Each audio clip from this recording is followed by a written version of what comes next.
After a while Violet has to go to Aiden house for some work. Winter asks, "You're going all the way to house Aiden? It's too far, isn't it?" She replied, "I find it great news that I can get work from such a far-off house. That aside, you're going out in your pajamas." Winter was following her to the carriage. The two still found each other strange. They arrived at the carriage. Violet handed her house keys to Winter and asked him to lock the house and keep the keys in the pot. Then she left for work. He took the keys and waved at her. Winter stared at the keys for a while after the carriage had left. It made him feel strange, but he couldn't figure out what this feeling was. Hyle appeared at that moment, having parked a carriage a ways off. "Sir, what are you doing here?" Winter pointed towards Violet's house with his chin. "I think we should move my wife's house over to Lackround." "What?" he replied. Winter continued, "She's going to Lackround soon anyway. We can move the house there." "But why, sir?" Hyle asked. Winter continued, "I can sleep properly in that house. We have to check if it can be taken apart and put on our ship, so call for a carpenter." Hyle had a lot he wanted to say, but it wasn't his money anyway. "All right, sir. It's her house, so as long as she allows it. She'll like it, too," Winter replied. Winter said with conviction. Hyle, on the other hand, was certain of the opposite. Hyle remembered the letter he'd brought, his thoughts momentarily derailed by the shocking plan. "Oh, right, this is a letter from Iglin." Winter had been waiting for this. He snatched it and opened it. In the letter Ikulin wrote, "That Dr. Viril was hiding so carefully that it took me a while to find him. I cornered him, and he says it's all true. He gave medicine that caused symptoms of pregnancy in the little mistress. Your parents also commanded him to lie to your wife, telling her she was pregnant. I didn't hand him over to the police, but please send me a reply if you'd like me to handle this through legal proceedings." Winter froze after reading the letter. Hyle asked, "Isn't it better to tell her right away? She probably still thinks it was her wishful thinking that was to blame." Winter couldn't predict how she'd respond. He'd been to blame not joining her, he'd been to blame not joining her for any of his mother's tea parties and therefore being ignorant of how backed into a corner she actually was. He'd also hidden the fact that they couldn't have a child. If he told her, she might never want to see him again. Winter gestured to Hyle to be gone and walked towards Violet's house. Winter muttered, "I'll tell her after the divorce." He knew it was selfish, but he didn't want to lose this tiny bit of happiness that he'd barely managed to come by. Meanwhile Violet arrived at Aiden house. All Corsican social circles were abuzz about the Conic Hotel opening party, and House Aiden was no exception. Elsa was wearing a dress that she planned to wear to the party. She looked at Violet haughtily and wagged her finger at her. "The Conic Hotel invitation recommends a corsage. You know how important this party is, don't you?" "I see," Violet replied calmly. She put down her box and took a corsage out. She said, "Would you try this one on first?" "No, I don't like it." Elsa hadn't so much as glanced at it. She studied her face in the mirror. Violet held it up against Elsa's lace and spoke. "If you put them together like this." "I said I don't like it," Elsa replied. As she'd expected, Elsa was determined to give her a hard time no matter what. She still needed the money, so Violet calmly took out another corsage. "If you don't like the fancy sort, how about going with a white color like this? I think it matches the pearls nicely. The hotel lobby is all white. How am I to wear white? It won't even show," said Elsa irritably. She finally turned to look in her direction. Violet didn't react, instead holding out a corsage made of many types of white flowers. Violet spoke, "How about you try it on, at least?" Elsa shouts, "I'm telling you I don't want it. What kind of look are you going for? I have a few more flower types, so I can put something together." "How would I know that? It's your job. You should come up with something I like on your own." Elsa looked ready to grab Violet by the hair. She looked determined to turn down every suggestion Violet made, again.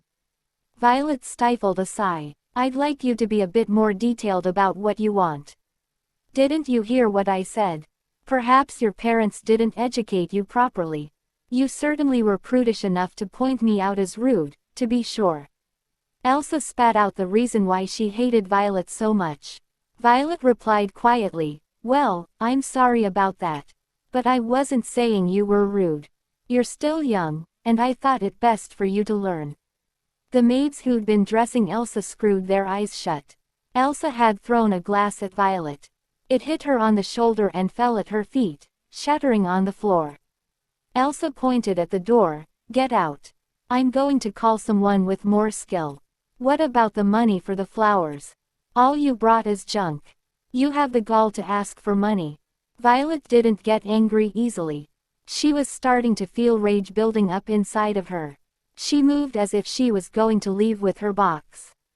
But wait, you have so little money you have to work like this for others, don't you? Put that down and clean that up. I'll look at it again.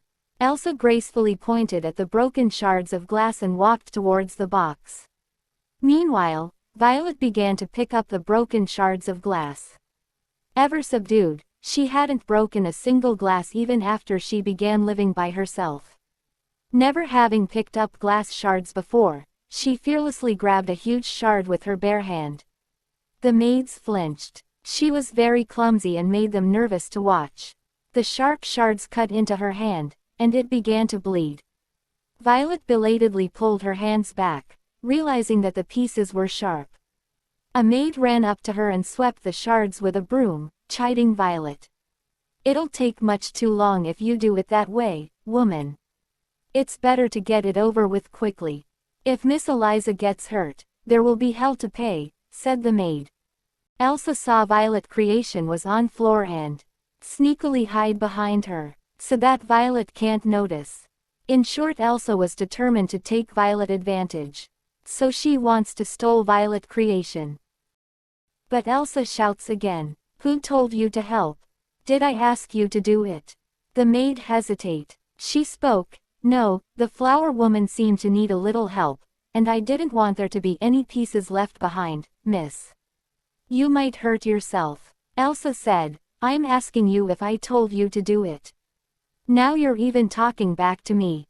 Apologies, miss. Maid reply. Elsa continued, forget it. Both of you, get out of my house. Now. The maid paled. Elsa mocked, that's why you don't meddle in other people's business. Know your place, woman. Hearing Elsa's jeering tone, Violet realized that by pointing out to Lizia Yefimchuk that Elsa shouldn't lift her pinky when drinking tea, she'd unwittingly ended up hurting others. Even so, Violet just accepted it as the way things were meant to be. Moments later, Violet and the maid were thrown outside. Violet waited for the maid to come out with her luggage, as she walked. The maid paused when she saw her. Violet asks, what is your name? It's Hilla, maid replied. Violet inquired, Hilla, do you have a place to stay? Then Violet walked back to her home with Hilla.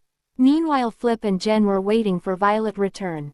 While Violet and Hilla was talking, Jen approached Violet. Violet looked puzzled to see both of them there. She asks, what are you doing here?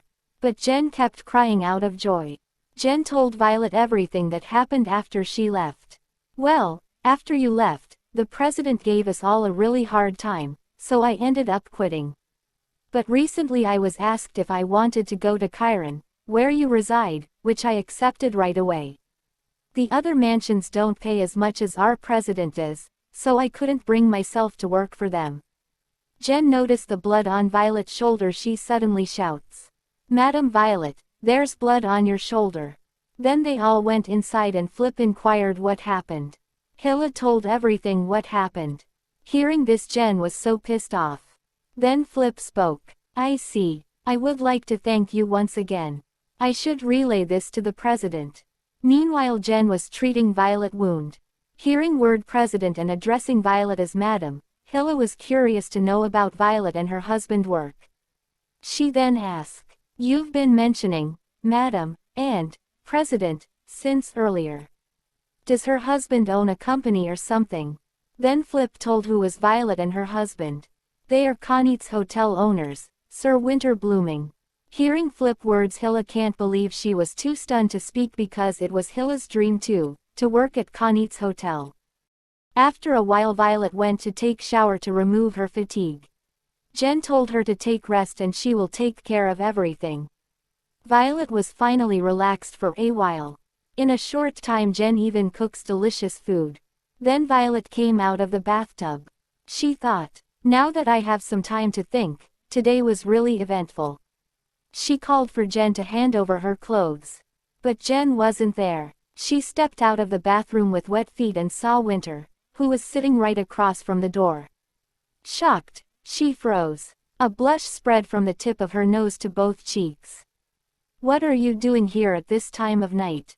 Winter looked at her and was momentarily at a loss for words. He spoke, I heard you were hurt. He pointed his chin at her as she gripped the ends of her towel tight with embarrassment. Is that how you're usually dressed at home? She replied, no, I just left my pajamas outside. I usually change before I come out. I didn't know there was anyone in the house. He said, you didn't lock the door. She replied, that was because Jen might come back while I was in the bath. She was speaking faster in her embarrassment. Winter stood and said, stay there. I'll bring it for you. Winter went into the dressing room. He was so flushed to see Violet like this. He can't believe he believed. I don't know if I can hold on anymore. Then after Violet get dressed up, they both sat down in the dining area and Violet was drying her hair. Winter told her that he gave Hilla work at hotel and space to live. Winter's hand traveled up to her ear. Violet straightened up immediately and covered it. She said, why are you touching my ear? What? I can't even touch your ear, he replied. It feels strange. She replied, that's why I touched it. He said playfully, you mean you did it on purpose? She asked. Violet looked puzzled, because she kept backing away. He then spoke, you backed off, so this kiss doesn't count. What? Violet trailed off, and Winter held back from saying more. Embarrassed from having her ear touched, she was blushing light pink from ear to neck. Winter's heart was beating dangerously fast.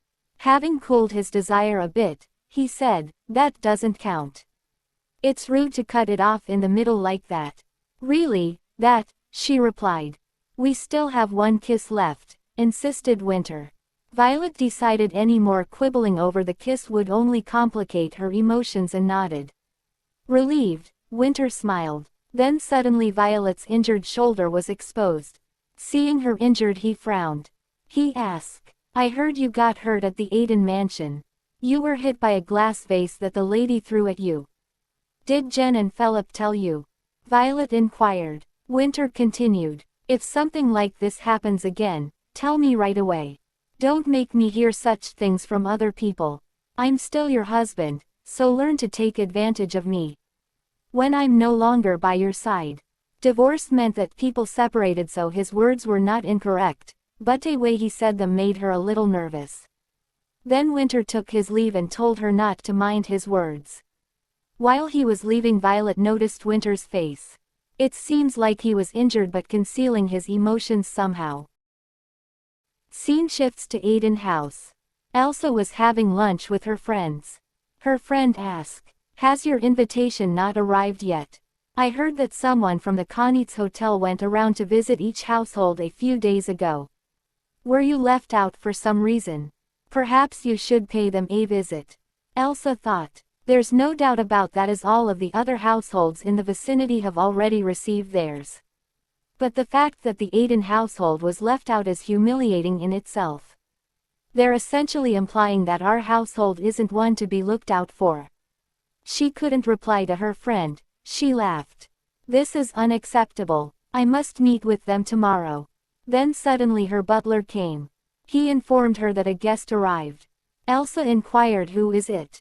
He replied, it's Winter Blooming, the president of Connie's hotel. Hearing this, her friend was amazed.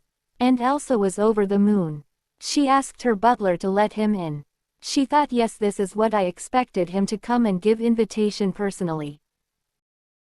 Moments later, the butler guided Winter blooming inside and jaws began to drop. His head was neatly split and smoothed back and his suit was impeccable. His long limbs and tall frame did his suit justice. Elsa felt an irresistible sexual attraction towards this man, but seeing those conic eyes she'd only heard about assumed a haughty expression. Elsa looked at him with arrogant eyes. "What are you doing here, sir? I've come to give you a new invitation." People began to murmur. Elsa's lips twitched as she held out her hand. And she said, "Why did you come yourself, sir? I had something to tell you." He replied. Winter's impassive expression made Elsa feel quite pressured. This man was more handsome than anyone she'd seen in these parts. His cold air of repressed anger was extremely sexy and her heart was beating wildly. Winter tipped his head in one direction and handed her the invitation. "I'll give you this envelope, but you do not need to come. You'll find it very uncomfortable." She was stunned. She muttered, "What?" Elsa pulled herself together. He replied, "I heard you were rude to my wife." "What do you mean? Who is your wife?" she asks. He continued, "You don't know who my wife is. I'd thought most nobles knew." "Oh, pardon. Your house must be too insignificant a house to know," he said mockingly. He found it shocking that his wife had been insulted by such people. Elsa, unable to remember who she'd been rude to, grew irritable. She shouts, "I've never done anything of the sort. Are you sure you aren't mistaking me for someone else? My wife was hurt. How could I be mistaken?" Winter said, his temper getting the better of him. A possibility arose in Elsa's mind, but she did her best to deny it to herself. Her face was going pale. She replied, "Don't be absurd, sir. I've never done any such thing." He continued, "What exactly do you find absurd? You didn't pay for her services either. Not even common thugs do business that way. So it was about Violet." Elsa, feeling wronged, teared up and shouted, "I didn't know. I wouldn't have done it if I knew." Winter looked down at her with displeased eyes. He replied, "Well, being of low birth myself, madam, I couldn't care less what you did. But my wife hates rude people. I want you to stay the hell away from my hotel." Having had his say, Winter turned and was about to leave the place. Elsa's hands shook in rage and fear, then she shouted, "No one here would have known that Violet was your wife. I'm very active within the local social circles, and not even I know of her. You've never cared for your wife all this time. Does it even make sense that you're going around trying to take care of her now?" Winter listens to every word said by Elas. Then he slowly walked away and left the room. After a while, Winter went back to his hotel office. Hyle was worried about work which is still pending. He said, "President, we're way behind because you left work for Madame Violet's house last time. We also need to send out all of the invitations going to Lacround by today." Winter was checking out the list of guests. The list excluded his parents. He thought, "I just couldn't bring myself to forgive them after what they did to Violet." Suddenly he remembered the Elsa words. His heart felt heavy, seeing Winter in such state. Hyle leave the files there and gave Winter privacy. Winter was lost in his thoughts. He thought, "Do I even have the right to be angry at my parents? After all, I was the one who didn't realize how they were treating my own wife. Still, I want to see Violet, and I'd use any excuse to do so. But if I keep seeing Violet without telling her anything, how does that make me any different from before? I wonder what would happen if Violet ever found out about these letters." Suddenly he remembered Violet's devastated face. It seems like his heart will come out through. A knife fell from the desk which is used to open seals. He picked up the knife. Then a knock on door. He opened the door and went outside. His employee tried to stop him. But Winter didn't stop. He went to the washroom and stand in front of the mirror. He muttered, "I am sorry, Violet. I finally understand what meant. Yes, sometimes it is easier to end your life." Then he committed unthinkable. Then the scene shifts to Violet House. Hyel had taken refuge here with a very tired look on his face. He was a very bad drinker and took a sip of beer as he muttered, "He expanded the business like crazy before he found you, and now he's simply ignoring his work. I think it's high time I really quit. His temper is growing worse, if that's possible, and he puts us through so much." Though Hyel was usually quite artful, he wasn't a big talker. Drunk on the single sip of beer, he grumbled on. Winter was always softer towards Violet and she wondered if he really deserved this much criticism. In any case, Hyel seemed very hard to put on it and Violet lent him a ready ear. She was about to get up to get water for Hyel. But then Jen and Flip came running. They asked, "Do you need something, madam?" Violet told them she was about to get water for Hyel. Flip ran to get it and Jen told Violet to relax, they both will do everything. Violet thought, "I may have gotten hurt, but they won't even let me move an inch. It feels quite nice to be reunited with everyone once again. I'm tired, too. I'm going to get a different job. The hope of all office workers. I know you must go through a lot." Though she was tired of his complaining, she found it slightly cute and couldn't help laughing. "Still, no one takes better care of my husband than you, right?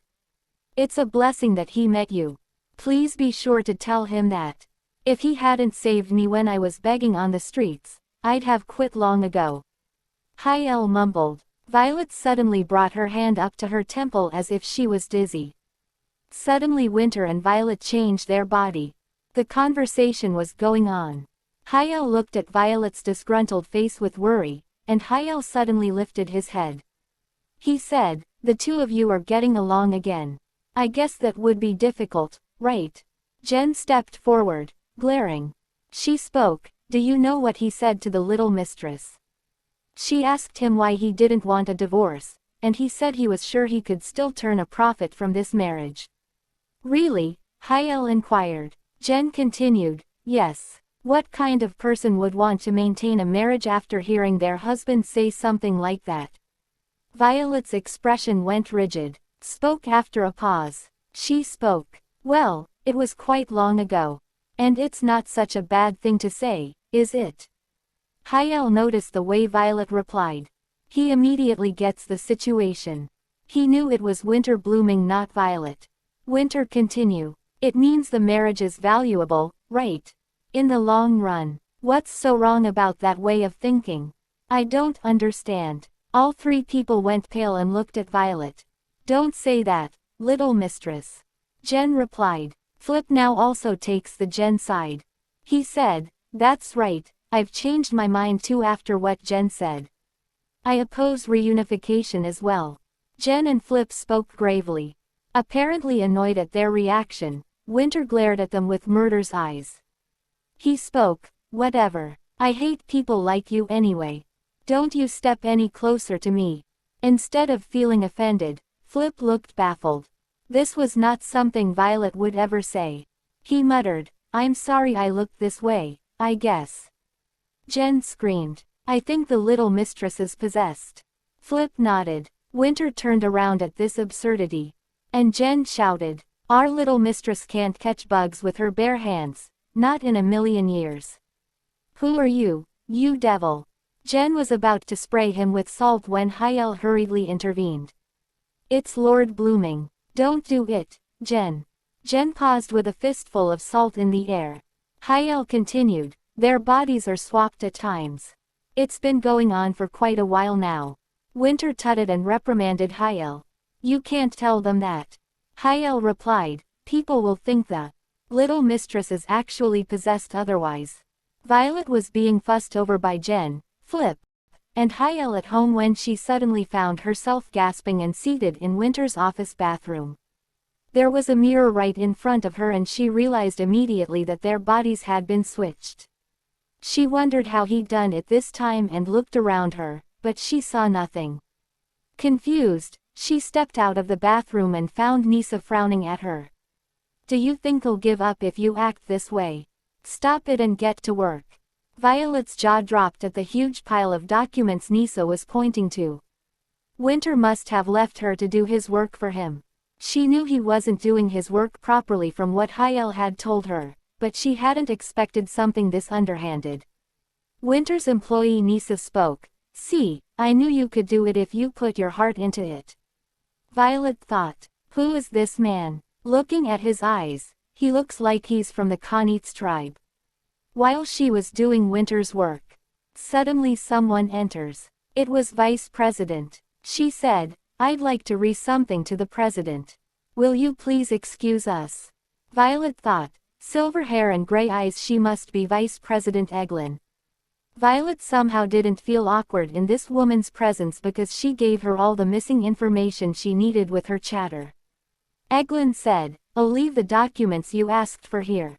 She continued, please don't make me go on any more errands.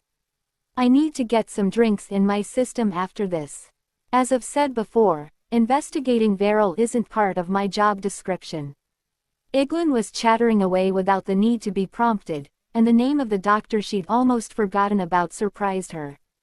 When Violet didn't say anything, Eglin sat in a chair and continued like Violet had expected. What is wrong with your parents? To give her medicine that makes it look like she's pregnant. I don't believe that's something you do to your own daughter-in-law. I wanted to beat that Varel up real good. Though I understand you're being more lenient because we wouldn't have known about this at all if he hadn't come clean. Violet's expression went cold. She then speak. What did you said? Can you please repeat what you said? The scene shifts to Violet House. Winter felt tension dissipate from his body and mind when he lay down on his wife's bed. He planned to sleep until Violet returned when the little kid from next door came trotting in. She said, Violet, are you asleep? Winter responded without even opening his eyes. Can't you see? Lena said, Mommy is taking a nap, too. She told me to ask you to play with me. He paid Pim to take care of his wife, and here she was leaving her child in Violet's care. Winter tutted. No, I'm sleepy. Seeing Violet refuse right off the bat, Lena continued, I'm going to jump on the bed. I'm going to bounce up and down if you won't play with me. Winter thought, to think of exploiting Violet's greatest weakness, little kids, it's cunning. After a while, Winter took Lena market. He purchased a lot of stock for Violet and also for Lena. Lena was so happy, Winter bought her a new dress and ice cream too. Lena joyfully spoke. See, Violet, it's fun playing with me, right? You're the only one who's having fun, Winter replied. But Lena said, but you're poor, Violet. I'm nothing of the sort, kiddo, he retorted, and the child chortled. Lena continued, you're strange today, Violet. His actions must be really different from Violet's to make even a 6-year-old notice. Last time when Winter came he hid some money under Violet's bed for emergency. They both arrive in front of Violet's house. Then Lena spoke. Look, it's the scary-looking Mister, isn't? Winter and Violet both saw each other. Winter realized how unpleasant he looked when he wore no expression on his face. He walked over to Violet and spoke in a much brighter tone than usual. Sorry about leaving the work to you like that. I simply couldn't bring myself to work today. Besides, a lot of it was something I wanted to ask you to do. Violet spoke. When were you going to tell me? Tell you what? Winter was puzzled. That your parents drugged me. Winter paled. He asked, how did you know? That's not important, she replied. He continued, I was going to tell you after the divorce. I was worried you might decide to run away before the 3 months were up.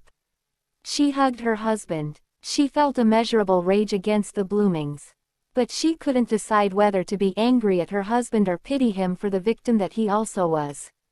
Then came the pain, the terrible pain she'd felt that day, crushing her soul again. Don't blame it on me. You disappeared for a whole year after the incident. That was enough of a punishment, don't you think? And I'm also offering you a divorce. So please, don't blame me anymore. Violet hadn't been able to make up her mind about how to respond towards her husband. Winter just kept telling her not to blame him, and this was a completely unexpected response. Winter loosened his arms a little and spoke. You said you felt like dying when you were with me, right? Violet's eyes shook slightly when she saw the expression on his face. He had the look of a man facing a tsunami. He had no intention of doing anything, prepared to be washed away. Violet stared at him without saying anything, and he continued. That's why you left me. I know that. That's why I agreed to the divorce. Violet had said this place made her happy, that being with him was hell, and none of that had changed. She spoke in a soft voice. I'm not even angry yet. What are you so worried about? Of course, I am a little angry at you as well. But I think your parents are the ones I really need to be angry at. You come after that. For now, please give me some time to think. Winter thought about what she meant. He continued, you must mean you don't want me to come visit you for a while. Yes, that's right. I need time, she replied. A scary calm had come over her. She expressed rage in a completely different way than he did, and it made it impossible for him to gauge exactly how angry she was. After a while, during that time, Violet planned a strategy to do significant damage to the Bloomings and give her husband something she hadn't been able to thus far. By the time she left the house, it was afternoon. Pim spied her leaving and followed. She asks, Violet, where are you going? I'm going to the Chiron post office, Violet replied. Pim spoke, that's great, let's go together. You probably don't know how to send intercontinental mail, so I'll help you. You know, about the dress you bought Lena yesterday.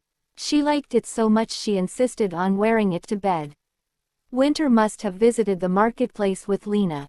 Pim walked with her even though Violet hadn't given her consent. Pim asks, where are you sending the letter? I'm writing to my parents-in-law. She replied, the only way to send a letter from Lacrown to Chiron was by ship. If you got lucky the letter was delivered quicker than usual, but depending on the ship's course it could take over a year. On the other hand, this continent had lightning-fast mail based on the strong magic that surrounded the continent. It was expensive, but not impossibly so. Pim said that sounds like it'll be quite expensive. Is it that urgent? Violet replied, yes, it's very urgent. Violet went to the post office with Pim and sent a letter to the Bloomings. They'd be coming soon to Chiron, and she'd be able to hear an answer directly from them. She thought, with this, she will be able to strike a blow against the Duke and Duchess. And at the same time, she will be able to give Winter something I previously couldn't. Meanwhile in Lacrown, tea party at the Blooming household, in Lacrown. One of the Catherine guests spoke. I heard everyone who's a Conic Hotel Social Club member got an invitation. They're even running the train and ship that gets you to the party, and paying all the expenses for the whole trip. Another one said, I suppose you'll be staying at the hotel's best suite again, Madam Catherine. I envy you. By any chance, would it be possible for us to get an invitation too? With their most recent tea party over, James sounded nervous. He didn't send us the opening party invitations, either. He seems seriously upset. Catherine shouts, still, our son loves us. He'll stop being angry when he sees us in person. I certainly hope so, Duke Jane replied.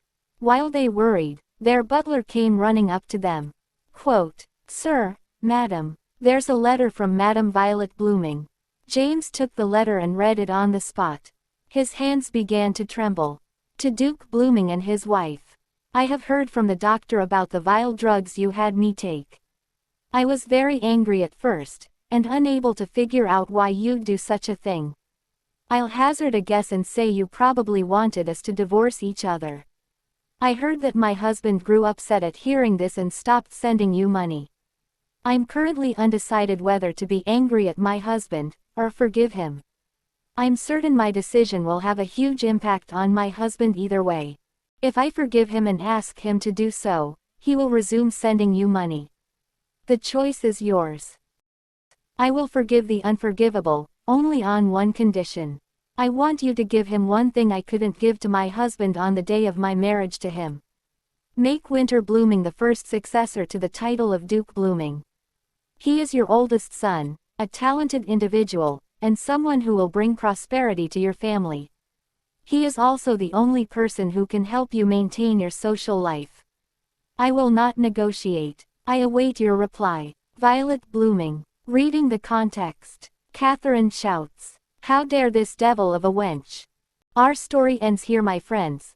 Comment and share, this will help us.